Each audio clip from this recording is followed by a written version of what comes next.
The sky sees you.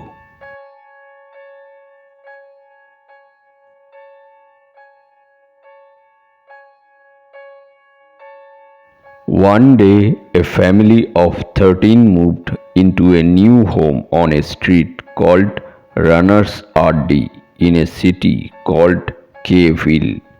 The family thought nothing of the names, but the youngest of the family, Shay, only 12, was obsessed with ghosts.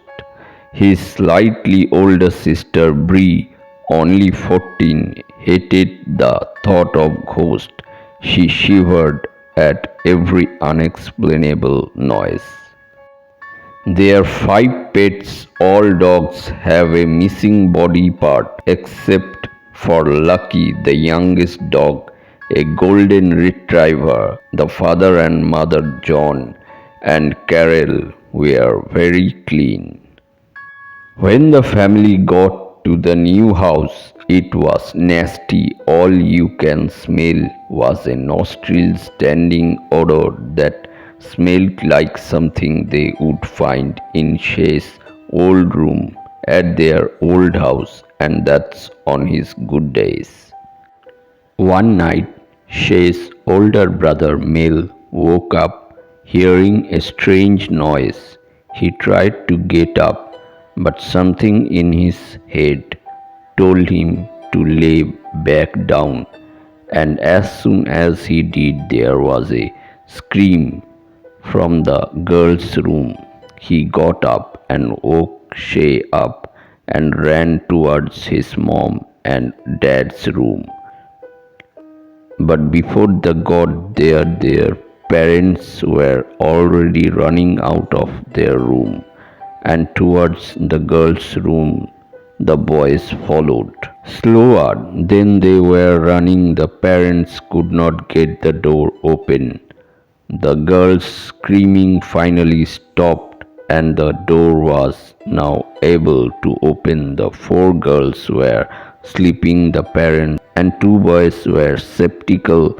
They didn't believe that they all four imagined that whole thing.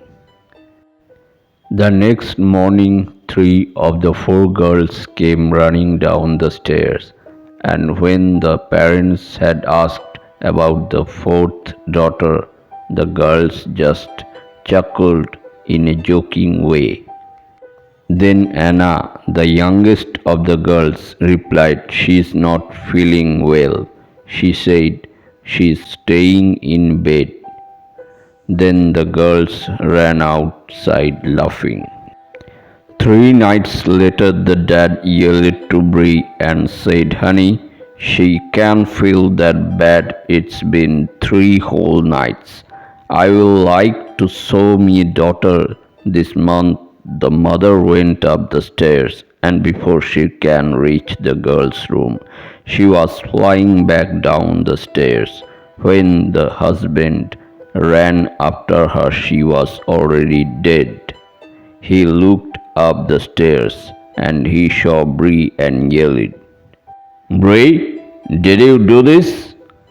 And Bree just shook her head no, and John yelled, saying, "Then who did?"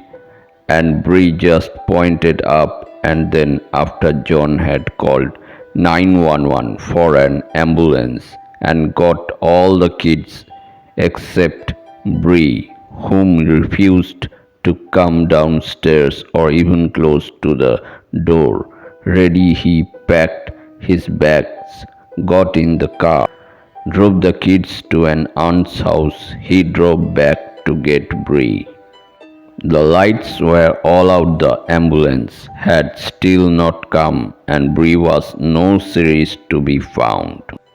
John called the cops one more time and told them what had happened. John walked outside after talking to the police and looked into the sky and realized the tree house would be right above the stairs. He ran to the bottom of the tree house and started to climb. When he reached the top and looked inside, he saw Carol's motionless body on the floor. He went inside the treehouse and grabbed Carol and looked around and saw Bree sitting in a chair in a corner with a manly like shadow. He took a deep breath and said, Bree, we need to go. Come on, please, and nothing bad will happen as for you, friend. He needs to stay, okay, Bree?